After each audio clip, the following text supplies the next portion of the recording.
Good evening again. Glad to be with you. Tonight's going to be an exciting night. Might not be real popular when you hear some of the things, but if you care about your health, it'll be popular enough. I mean, how many here like to be sick? How many of your kids maybe are diagnosed with ADD or ADHD? How many people have seizures, etc.? Do you think any of that can be related to food? Or do you think it's just something wrong with the body? So this week and next week you won't want to miss, because you're going to see some of the chemicals that are being used and what they do to the human body and how they trick us in the food industry. So if you want to see, there's a high probability of your children, just like I have one daughter that they diagnosed with ADHD type stuff, and through diet she's never had a pill in her life, no Ritalin, no nothing, and she did fine. So food is powerful, and we're going to see that. And tonight we're going to discuss the 10 most common eaten foods, and every one of them are unhealthy. It's also unpopular, I know, to talk this sometimes because we're addicted to these foods and we like them. When I was eating the standard American diet, I loved a lot of these foods too, and I was taught that a lot of them were pretty healthy. But that's a lot of lies out there. So we're going to do that, and before we start, I'd like to have a word of prayer. Our Heavenly Father, we do thank you again that we can come together, that we can learn the truth about what's going on in the food industry and about our health. It's our prayer that each will take charge of their own health, Father, and we pray that your Holy Spirit will be the teacher here tonight to open our hearts and minds, to set aside all prejudices and preconceived notions, and just let the facts speak for themselves. We thank you in Jesus' name. Amen. So it's genocide by diet. Genocide by diet. Boy, I'll tell you, that's what's really happening in this country. We're going to go through diet and disease again. Tonight is on the 10 most eaten foods that we have. Our perpetual statements that we want to get through into people's head is nothing will benefit human health, increase the chances for survival of life on Earth as much as the evolution to a vegetarian diet. That's Albert Einstein. Let food be your medicine and medicine be your food. And this is just a fact. Every food that we eat is going to do one of two things. It's either going to fight disease or it's going to feed disease. There is no middle of the road. Either something is not good and our bodies don't recognize it, it's not natural, and yet we're trying to process it. And again, I repeat over and over, the trouble with health is that with very few exceptions, it doesn't happen quick. So it takes time to accumulate. So people, we eat these things, we think they're okay, it's not a problem. And how many times have you heard stories and testimonies of even people in your family maybe thought they were fine, they have a little ache and pain, they go to the doctor and they find out they got stage 4 cancer, stage 3 cancer, or they got breast cancer, or they have leukemia, etc. How much does diet have to do with this, and exercise? This video here, The Science of Addictive Food, this is an 11-minute video that we're going to show tonight. I've been talking about it in past discourses to let you know that they do these things where they actually put people in the machines so they can monitor the brains. It's a science that they do to know exactly how much to give you so that you crave these things. Fat, salt, and sugar are addictive when they're put in the right mixture together. It's like those potato chips and those old ads. Remember, bet you can't eat one. There's a reason you can't eat one.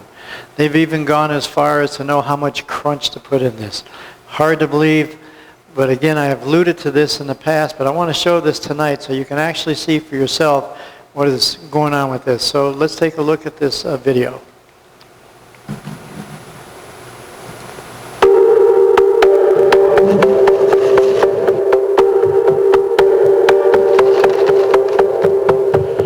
Well, if you've ever found yourself saying, I just couldn't help myself when you ate too much of the wrong food, you just might be right. A lot of people put a lot of work into making sure we keep on eating. As our health reporter Kelly Crow discovered, it's a highly competitive, highly secretive industry with one goal: food that is simply irresistible. They're trying to increase their share of your stomach and increase the amount of profit they're making off the food you eat. I went to the point that it hurt to move, and I would just lie in my bed and wish I was dead.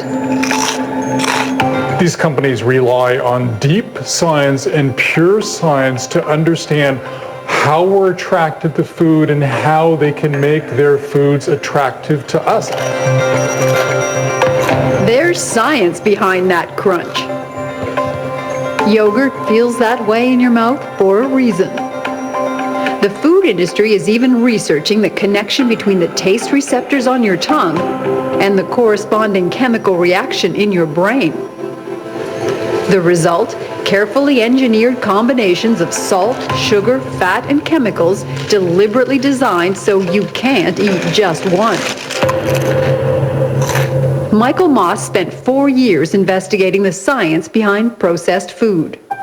I was totally surprised. I spent time with the top scientists at the largest companies in this country, and it's amazing how much math and science and regression analysis and energy they put into finding the very perfect amount of salt, sugar, and fat in their products that'll send us over the moon. A search through a database of scientific papers and food industry patents reveals the extent of the science behind food engineering. Chemistry, physics, biology, all commandeered into the service of making profitable food. Here's a process for enhancing the cheese flavor without the cheese, where starting materials are proteins and fats, which means the amount of expensive cheese can be reduced substantially. And if they can replicate that chemical reaction that may happen on your tongue or an aroma, they can simulate the taste of something without it being at all real. Bruce Bradley knows firsthand what goes on inside the food industry. A former executive at several large food companies, he's now a writer and industry critic. There were certainly times that I felt uncomfortable or troubled by what I was doing, and I think that's ultimately, one of the reasons why I left the industry. And then you see trends like obesity and health issues that are increasing, mainly driven by the food that we eat. It was hard for me not to just take a more thorough assessment of what I was doing. The food industry is extremely secretive, competitive, and proprietary. It took years and hundreds of interviews before Michael Moss could finish his book. This was like a detective story for me, getting inside the companies with thousands of pages of inside documents and getting their scientists and executives to reveal to me the secrets of how they go at this. What did he find? That the food processing industry rests on 3 pillars: salt, sugar, and fat. Well, these are the holy trinity of processed foods. And again, when they hit the perfect amounts, they call it the bliss point for sugar, the mouthfeel for fat, the flavor burst for salt. They know that their products will be irresistible.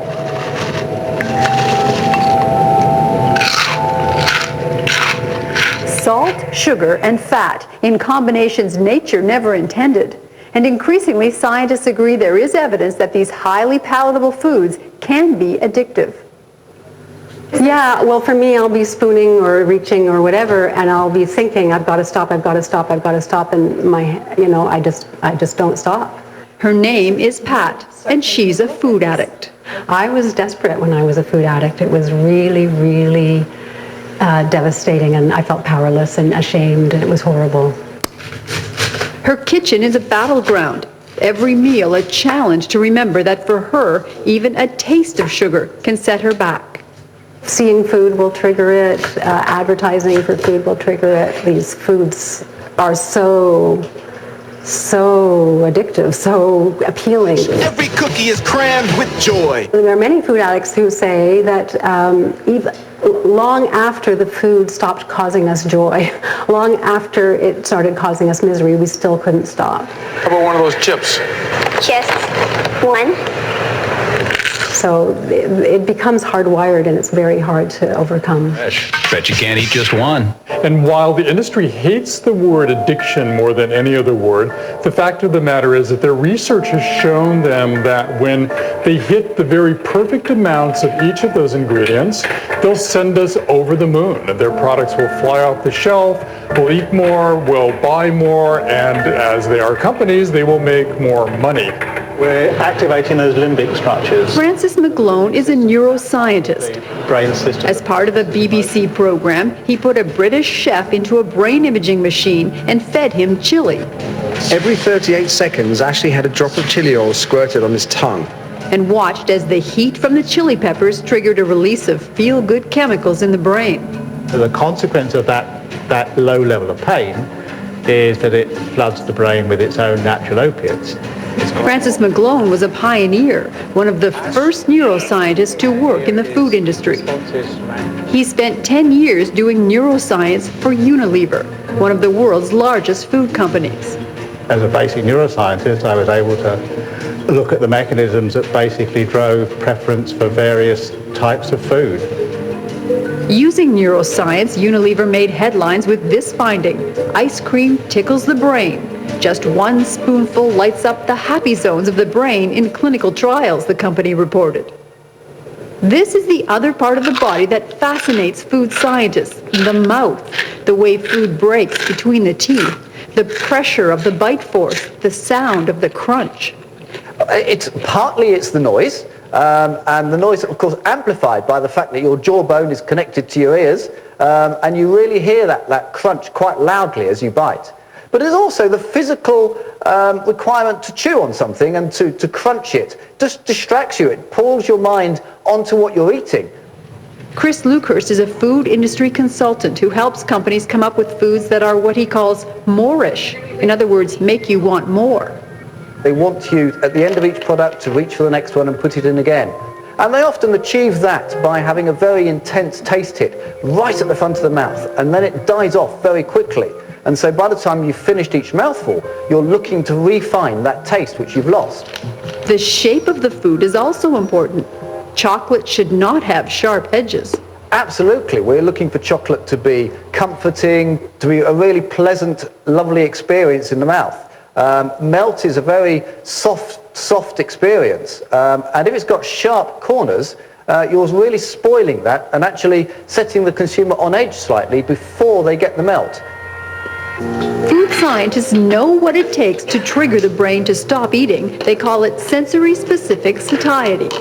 And that's an expression that says when foods have one overriding flavor, if it's attractive, it'll be really attractive to us initially, but then we'll get tired of it really fast. And so these companies make a concerted effort to make their foods not bland, but really well blended. And why can't you stop at just one? It's called vanishing caloric density. Vanishing caloric density applies to those things like Cheetos that melt in your mouth. And what happens is then that your brain gets fooled into thinking the calories have vanished. And you're much more apt to keep eating before the brain sends you a signal, hey, you've had enough. Welcome to the Sensory Sciences Lab at the University of Guelph. Can one person from each group come here for a minute? This is teaching the students how to set up a sensory test. So all the students in this class are learning the basics of conducting sensory evaluation research because it's not as simple as eating a food. They're different in an ingredient, and what we're looking for is to determine which one is preferred or accepted by people. So in this case, it's actually a different sodium levels. So which one did you like better? I liked the second one better. The salty one? The saltier one, yeah.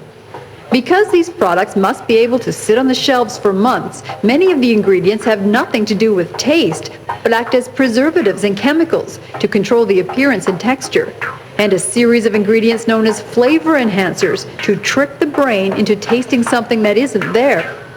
There's tremendous amounts of money spent behind creating tastes and smells that feel real, but in reality are completely artificial. Because without flavor enhancement, no one would eat it. It would taste horrible. You would just, you'd want to spit it out. One food company made a special batch of crackers for Michael Moss to taste without any salt at all. it was a god-awful experience tasting those things. Normally, I can eat Cheez-Its all day long, but the Cheez-Its without the salt, I couldn't even swallow them. They stuck to the roof of my mouth. A tour of the grocery aisle reveals that something is changing. Suddenly, cookies boast health claims. Chips have whole grain and fiber. If the food industry can find a way to market it and make money off of it, I'm sure they will. But if it long-term is decreasing the amount of food that they can sell, I don't see it as being an avenue that they'll go down. So whether lower in salt, sugar, or fat, higher in fiber and grains, containing real fruit or baked with real vegetables, you will be back for more. The food industry depends on it. Kelly Crow, CBC News, Toronto. Well, as you can see, that just gives you a little insight of some of the deception. We're going to look at 5 of the 10 first here before we have another short video. But the point is, there's a lot of deception. People will do anything to make you spend your money. The chemicals they use are unreal. It'll blow you away. And people who are into the Bible diet, how many realize when they're eating candies and anything with red dye, or red 40, red 3, yellow 5, which we're going to see next week on some of these additives. They're made from insects down in Mexico. They're crushed. Takes a pound of the cochineal lice to make a pound of red dye, put in the food so people think it's all right. And you're going to, again, next week we'll have a little more intense on what's going on. So soda, here's the first one of the 10 popular foods that people like to eat. There are 10 to 12 teaspoons and more depending on what you're getting. There's 12 ounce, 16 ounce, 24, 32, etc. But on the average, it's really 9 to 12 teaspoons of empty calorie sugar in 1 can of soda.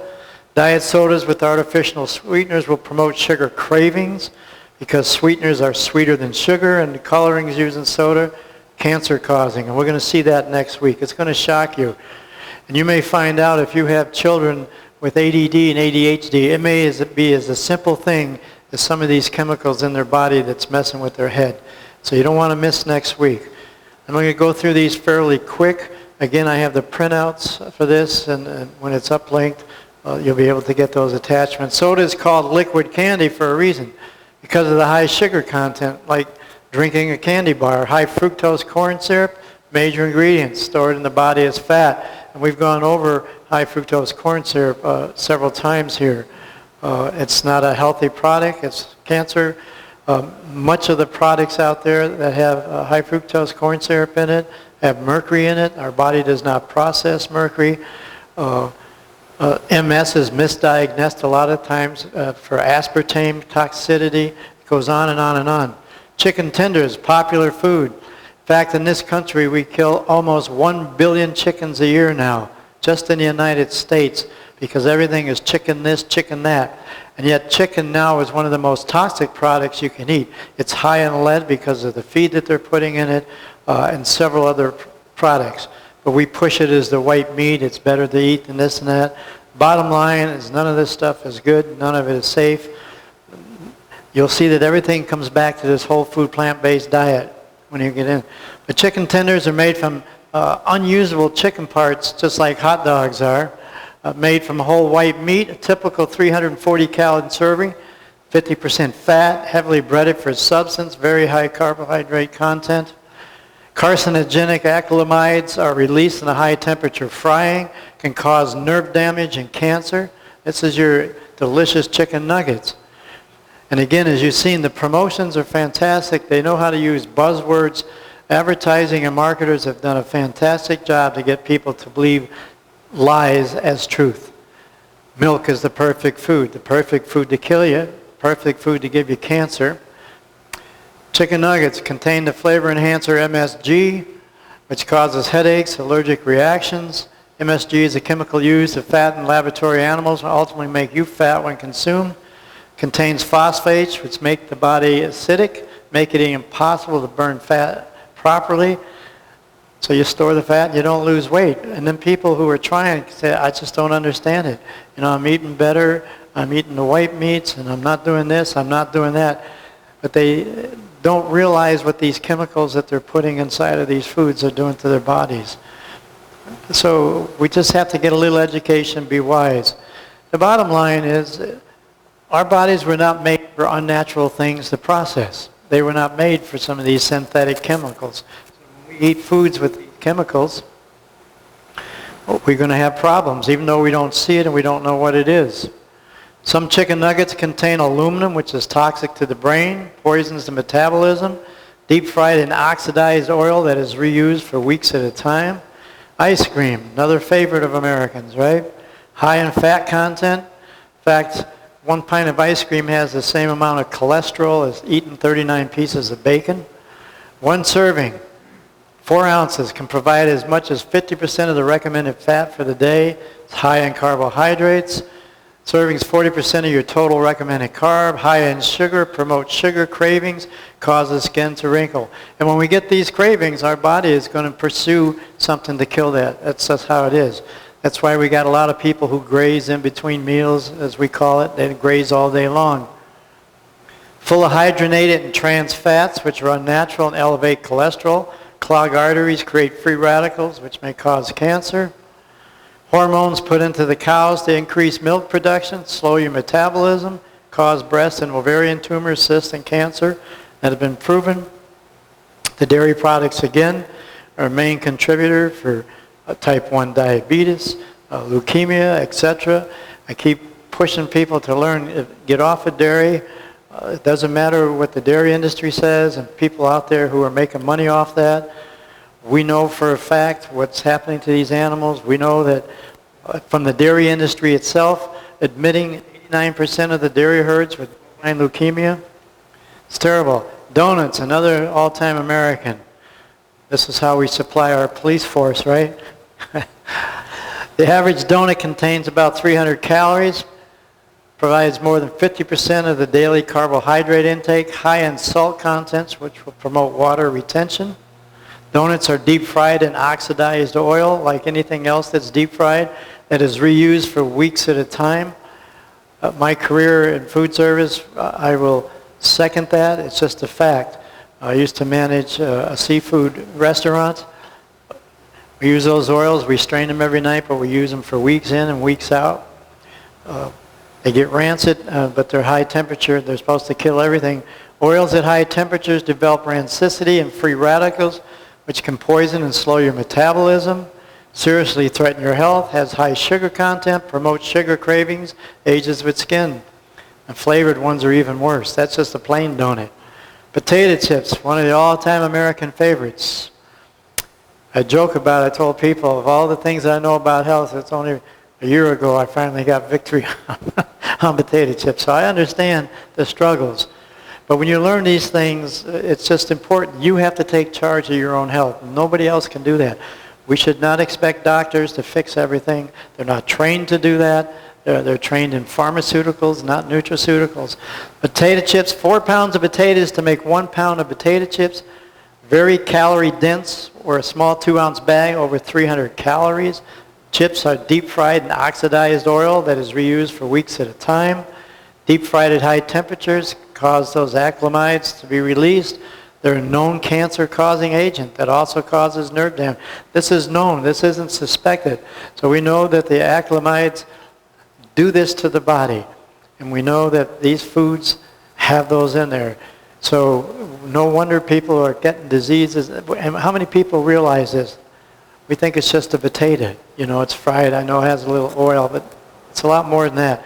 When you eat 1 single serving bag of potato chips, you may be eating up to 500 times more acrylamide than the maximum level allowed in drinking water. High in hidden saturated fats, high sodium and salt content, promotes water retention. Just as we watched in this video a minute ago, you can see that test when they were dropping that fat. There's other tests out there where they do the same things with salts and sugar. And when they blend those things together, just amazing, the millions of dollars to get you to spend, but they get billions in return. Healthy chips, like those containing ulcer can be more dangerous to your health than regular chips. Now here's a little 50-second video on irradiated meat. You know, this started back, if you remember, when they talked about mad cow disease and the prions were going on and E. coli was expanding. And so they got the idea that we're going to radiate our meat. How many people know? And I like it when you read some of the things and watch some of the videos on there, they say that most of that radiation passes through the meat, most of it. But we're going to see just a little clip now. You can judge for yourself. Foodborne pathogens are a serious problem. That's why the food industry has come up with irradiation, a process of passing food through a radiation field to kill bacteria. But in doing so, new problems arise that could cause cancer in humans. When food is irradiated, new and often toxic chemicals are formed and DNA is altered in ways that actually resemble cancer. Are we damaging the building blocks of life? Get informed about irradiated food. It is a serious problem. And again, you hear me say over and over again about the deception in our food industry. I've had a lot of years' experience in the food industry, thousands of recalls over the years. They'll do anything to make money. We just have to get educated and take care of our bodies. Hamburgers, another food, very popular. Burger joints all over. We think it's okay. We're getting some good meat. We're getting protein. Considered a high-risk food because of the poor health standards. And you're going to be shocked with how some of this is done. I would venture to say anybody watching this and hearing this tonight, probably 90% at least do not realize what's happening in the hamburger industry, but you're going to see it now. Poor health standards under which they're manufactured, the time-consuming process for making processed meats create high bacteria counts and putrefaction of the meat, which need to be treated with chemicals. Putrefaction causes meat to turn green, which is then dyed with red chemicals to appear fresh.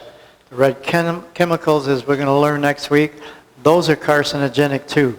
So we got the problems with the meat to start with, and then they're going to color it.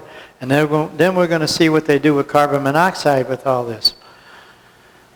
Dyed with red chemicals to appear fresh. Unless marked otherwise, hamburger will always contain red dyes, because burger parts all come from the animal.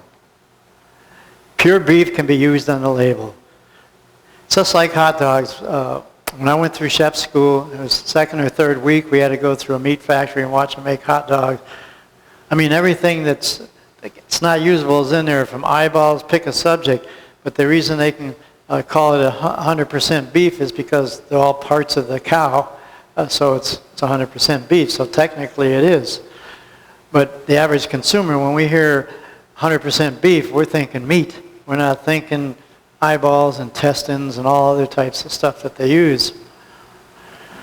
Contain MSG, which causes headaches, allergic reactions. MSG is a chemical used to fatten up lab animals, as we talked about, make you fat. The beef industry is the largest user of antibiotics in the world to offset the dangerous bacteria housed in its meats. This has resulted in growing resistance to antibiotics. Ground beef is more likely to harbor life-threatening E. coli than any other food out there. Hamburgers are the single biggest food item that inflicts the most damage on the American diet. Amazing, isn't it? Billions served. Billions spent on doctor visits and hospital bills. Hormones fed to cattle can make you fat through meat consumption. A cheeseburger contains more than 100% of your total recommended fat intake. Not again to talk about the cheese and the problems that it has with the dairy industry. So you can see how this works. It just accumulates. You got something, even if it was homegrown, organic, no antibiotics, meat is high in acid. Our body does not produce it well. It creates problems. When you're buying commercial stuff, look at the differences you have. You got color dyes, you got radiation going into here, you got disgusting habits and how they're raising these animals. It goes on and on. It should make you sick. They're all treated with cancer-causing chemical sulfites that are used to maintain a false freshness in the vegetable.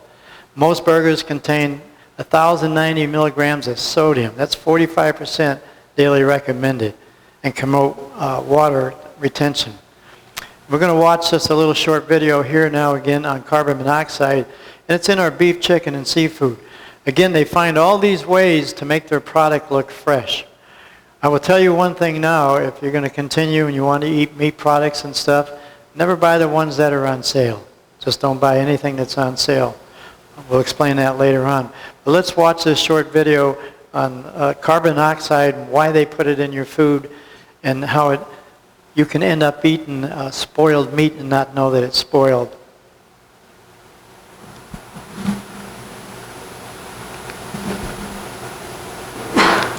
News tonight, when it comes to meat, the USDA seal is required to prove that the meat has been inspected by a federal agency. But what many consumers may not know is that some meat has actually been treated with carbon monoxide gas in order to keep it looking fresh for weeks. Kitty Pilgrim has more.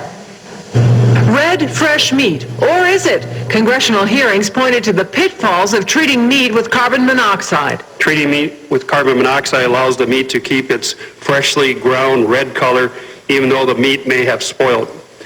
I have a picture on the screen. There's 2 packages of ground meat that were left out at room temperature for 27 hours. You can see the one which was treated with carbon monoxide looks fresh and red, while the other meat has turned brown and quite nasty looking. Congressman Stupak and Congressman Ed Markey have introduced legislation that would require meat treated with carbon monoxide to be labeled so the consumer would know. According to the industry, 2/3 of all meat and chicken is no longer cut by a butcher in front of customers or in back of the supermarket case. Now, pre-packaged, case-ready meat is prepared off-site at large distributors and then shipped to supermarkets. The carbon monoxide treatment keeps meat looking fresh in that process. Food experts say a pound of ground beef cut by a butcher goes brown in 4 to 5 days. But meat treated with carbon monoxide by a meat packer can stay looking fresh for weeks. It's the same with imported seafood. Congressman Stupak says his subcommittee tested seafood from China and Vietnam treated with carbon monoxide. 20% turned out to be bad and was refused. It's a problem because consumers aren't informed about how meat is treated. The meat is being treated with chemicals so that it's going to look like it's fresher than it is. I think consumers have a right to know how fresh their meat is. Industry representatives of large meat packers say the additive is harmless, and it's easy to tell when the product goes bad. Kitty Pilgrim, So as you can see, problem after problem after problem. Another thing that goes on, in the food industry, they have what they call critical violations and violations. I remember years ago, Tyson Chicken, one of the biggest in the country, if not the biggest now, had 2,100 critical violations in a year. A critical violation means guaranteed to make the consumer sick. 2,100 critical, and they never lost 1 minute of production. Unbelievable what goes on. You go in and you buy this stuff, and you see this USDA approved, etc. Let me tell you, a lot of that stuff is not USDA approved. Back in '78, when I was running a food service in a 700-bed hospital in Ohio, I went through a 4-day microbiology course because they don't have enough inspections. So you can do your own health inspections and stuff in your kitchens. Now you know where that goes with restaurants. You think they're going to fail themselves and do anything? It's unbelievable. We've had people, I've had reps come by that they try to bribe you with liquor and all types of stuff. The food industry is very deceiving. I just want to get that point across over and over. It's not a healthy place to be. Hot dogs, let's look at those. Yum yum. Those were one of my favorite. It's all American, right? Hot dogs, apple pie, and Chevrolet, and baseball. Isn't that all American? But like hamburgers, hot dogs are considered high-risk food because of poor health standards under which they are manufactured. The time-consuming process for making processed meats, again, create high bacteria counts, putrefaction in the meat, which need to be treated with chemicals, just like we've seen with hamburgers. Same thing here. Same thing goes over. Pure beef, 100% turkey, because all of it comes from that animal. Doesn't mean it's all meat, just means it's all from that animal. Causes headaches, allergic reactions, again, everything the same as hamburgers. Hot dogs have nitrates, which are thought to cause stomach cancer, leukemia, brain tumors, bladder cancer, fillers and non-meat binders used to hold hot dog meat together, Can be anything from cereal, non-fat dry milk, or soy, which adds more carbohydrates and processed ingredients. Synthetic collagen casings are used to form the hot dogs now. It's not just the intestines of cows and pigs. Contains up to 40% of its content undisclosed saturated fats. You can see these foods aren't healthy foods, yet we think they're okay, it's this or that. I'm as serious as a heart attack when I tell you, when you have children with problems, energy, acting out, biting people, doing different things, there's a high probability because of what they're doing in their diet. And they can't help it. These chemicals get in your body, especially with a young child who's developing and stuff, can create more problems quicker because there's a lot higher energy going on. French fries, the all-American food. French fries, very toxic. In order to make French fries, they must be cooked the same way as other deep-fried. Temperatures, chemicals, acrylamides to be released. They're a known cancer-causing agent, nerve damage. Again, folks, I want to stress the fact that because health is time delayed, so to speak, we think we're doing fine. We eat these things, a little bit here. And the way the laws are written, they'll come up with a test and say, yeah, but a little bit of this doesn't hurt you. The trouble is they put a little bit of this in all the foods that you're eating, so a little bit of this becomes a lot of big of this. And that's why people get sick. Potatoes are grown in the ground and have higher pesticide absorption level than most any other food product. Fries are cooked in oxidized oil that is reused for weeks at a time. Have a high glycemic index, meaning it turns the sugar very quickly in the body. Oreo cookies, #1 cookie sold in the United States. Predominantly made up of 23 grams of straight-line sugar. Chocolate is last ingredient listed, which means chocolate is the last ingredient. 370 empty calories with almost no nutritional benefits. You could eat 2 whole chicken breasts for the same amount of calories. 6 cookies have 12 grams of fat, 2.5 grams of saturated fat, 40 carbs, more than 50% your daily carbohydrate allowance, just in 6 little cookies. Oreo cookies will set you up for craving more sugar within 3 hours or less. Natural flavors or manufactured chemicals to make Oreos taste like great chocolate cookies. Highly processed foods have these flavor enhancers, which are nothing more than carcinogenic chemicals with no natural flavors of their own. And if you really want to have an excitement, go look up natural flavors on the internet. Unless it says plant-based, this and that, it's Russian roulette. If you have certain vanilla ice creams and stuff, the natural flavor they use is the urine from a beaver. So you'll be amazed with what stuff is put in these foods to make you do it. There's a company in England that is starting to make ice cream using women's breast milk in it. I mean, it goes on and on. The food industry is going to do anything they can to buy. You know the safe saying they say when you go to the grocery store, just shop on the outside, don't go in the middle aisles. I'm serious, it's crazy. It's hard to believe, but it's just a fact. And the high sugar content, sugar depletes our immune system, creates a lot of inflammation, free radicals in the body. If you know what free radicals are, they will oxidize our blood. What happens then is we don't have healthy blood cells. Oxidation, free radicals, think of an apple if you cut it in half. If we dunked half of it in orange juice, pineapple, lemon juice, the other half, and we put them on there, what happens? The one that wasn't dipped in anything starts turning brown rapidly. That's what free radical damage, that's what it's doing to your body inside. So when you get things that promote more free radicals, it's making your blood less potent. And immune systems go down, you become more acid, you get sick. Pizza, commercial pizzas made exclusively of 5 genetically modified foods. Contains only 10% cheese, as you've seen in that Science of Addictive Food, where they can put 10% of that because they get fillers. So you think you're getting all this cheese put on the pizza, but a lot of it is chemicals that taste in fillers, and they got cheese mixed with it, so you got the cheese flavor. It's amazing, isn't it? If you want to put it in a term that you would understand as a general consumer, most people have probably used vanilla extract, and then we've had imitation vanilla extract and stuff. The imitation has chemicals in it to turn it that tastes like vanilla because it's not natural. So you can see that they do this with thousands of items. Cannot even be called real cheese. Enriched white flour, which has been bleached of natural vitamins and minerals, but has been enriched by adding back minuscule amount of synthetic vitamins. Tomato sauce made from tomato-like substances that produce their own pesticides in you.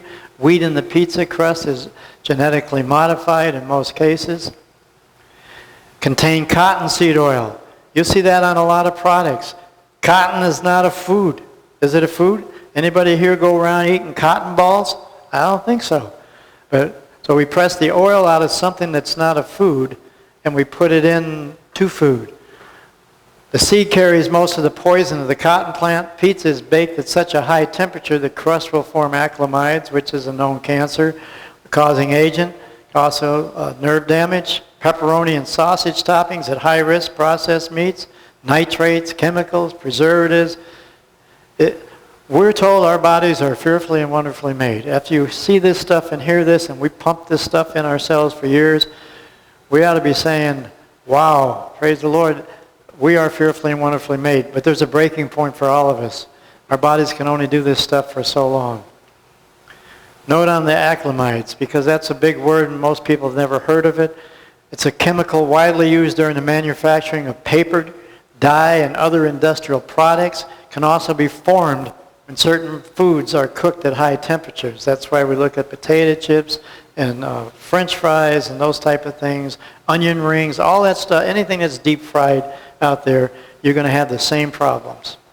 It's just the way it is. Some foods with higher levels of acrylamide include French fries, potato chips, foods made from grains such as breakfast cereals, cookies and toast and coffee.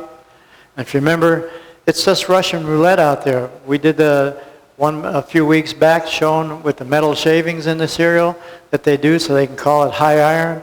Are you getting the feeling that there really is deception in the food industry? I hope so, because you can do something about that. In the body, acrylamide is converted to a compound called glycosamide, which causes mutation and damage to DNA, used in industries such as construction, foundry, oil drilling, textiles, cosmetics, food processing, plastics, mining, agricultural industries. So in closing, we just want to take a look again at these popular foods and take any foods, if we pretend that they're a family, anything that's related to them is going to have the same problems. It's just the way it is. And as long as food manufacturers are out there to make money, they're going to do everything. The other trickery we use is we like to use fancy words. Natural. How many people have seen natural? Natural what? We like to use buzzwords that get people there. Flavor enhanced. Natural this. Organic. Is organic organic? I mean, you have to check it out. If you're buying organic food, you need to ask the people, is it certified organic or is it just organic? Organic can carry up to 25% of chemicals and other things in it. It doesn't have to be 100% food-based. Certified, then you're good from seed to stomach, the whole process. But a lot of it's not certified because the process that costs money to get it licensed, your fields have to be chemical-free. I think it's 4 years before you can sell anything off, so it's not an easy thing to do. Again, believe there's a lot of deception. You can go onto YouTube and check these things out. But meat is not a healthy product. And I liked my meat. I was on both sides of this for years and years. I've been a whole food plant-based for 32 years, and I would never go back. But before that, I'd said I'd never be vegetarian either. I liked those prime rib sandwiches with horseradish. I liked my baked potato with sour cream, bacon bits, and chives. I was an American, eating the good American foods. And unfortunately, we've been deceived. We've been told by the industry through marketing. A lot of us are eating things that we think are healthy. We think we need to have meat. If you're a vegetarian, what's one of the first things everybody will ask you? Where do you get your protein? I get it the same place the cow does, the giraffe does, the elephant does. Why have it secondhand? Anyways, thanks for watching here. We're going to watch this little trailer in a second. Again, I show this at every discourse because I don't know who watches what. This is a great DVD, and you can go online and get this now, like Forks Over Knives. But Eating You Alive, I like it because it exposes a lot. It will encourage you, and it will give you a healthier lifestyle. So let's take a quick look at this, just a short video. It'll give you insight to what it's all about.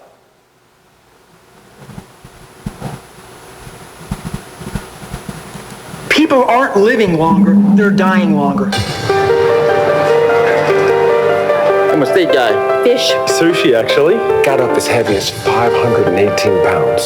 6 months you'll be in dialysis or you'll be dead. I can't have that one candy bar a week because I didn't have an off switch. You're going to be on insulin the rest of your life. I wasn't making any progress on the pills. We see this kind of cancer, there's no known cure. I was flat on a gurney and they were debating, do I have triple bypass? I thought that my hypertension was genetic. You out of control, and they were not giving me any hope at all. We had the cure, we've had it for decades. What we know from cigarette smoking is the public doesn't like to be lied to. We need education more than medication. Can't blame doctors. They're not trained in this field. I was really angry. I just could not understand why I didn't learn any of this in medical school. The food industry is $1 trillion industry. It uses very similar kind of tobacco-style techniques, paying off scientists and funding studies. What is on our plate is really affecting our environment. We have been putting the wrong fuel in our body. Americans, Europeans are being poisoned by these animal foods. You can see what the person is eating by looking at the plaque in their arteries.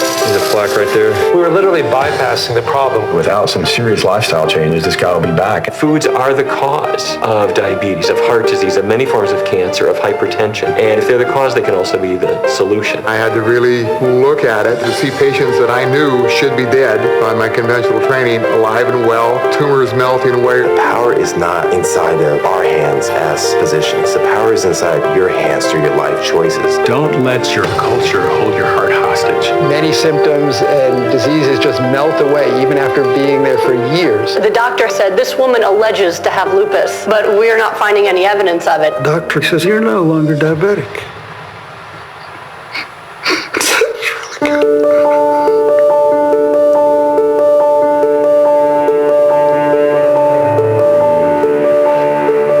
The most important decision anyone makes every day is what they elect to put in their mouths.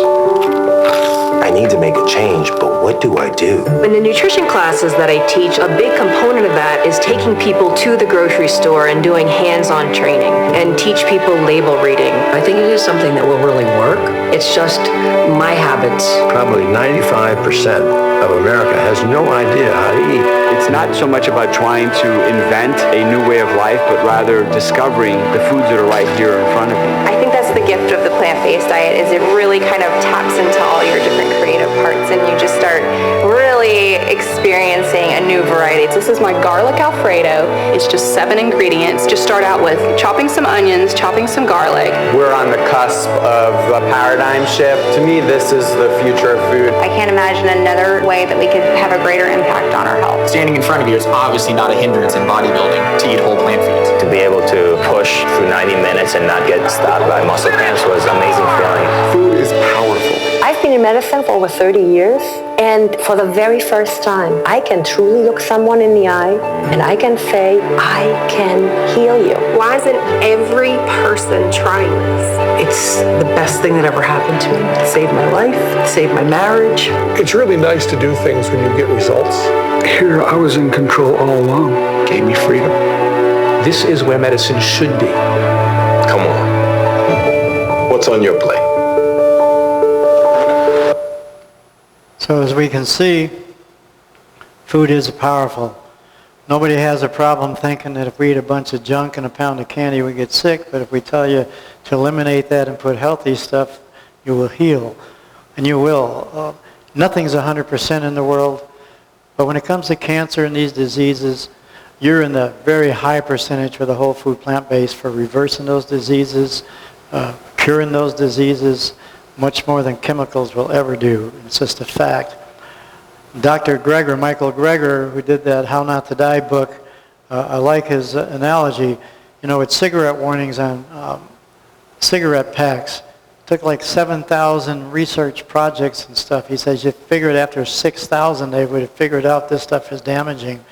And so in closing, I also want to add that the American Medical Association in June 2 years ago asked all the hospitals to get rid of all their processed meats because they know that they're known carcinogenics, and to replace some of those items with whole food plant-based alternatives. So it's coming on board, it's slow, but again I want to encourage you, if you have children that are hyper, having certain problems, having seizures, this and this, get educated about whole food plant-based diet, don't be afraid. On Facebook you can go, I have a page, a group that's called Health and Recipe Club, so if you just type in Health and Recipe Club, you can get to it and you'll get a lot of information and you can ask questions and we can show you how to transition with this stuff. So thanks for being with us. Have a good week. You don't want to miss next week. We're going to go over only 8 additives to food, but you're going to just see with 8, and they're using thousands out there, but you're going to look at the main ones, Red 3, Red 40 and stuff. We're going to see what they're actually doing to your body. So thanks.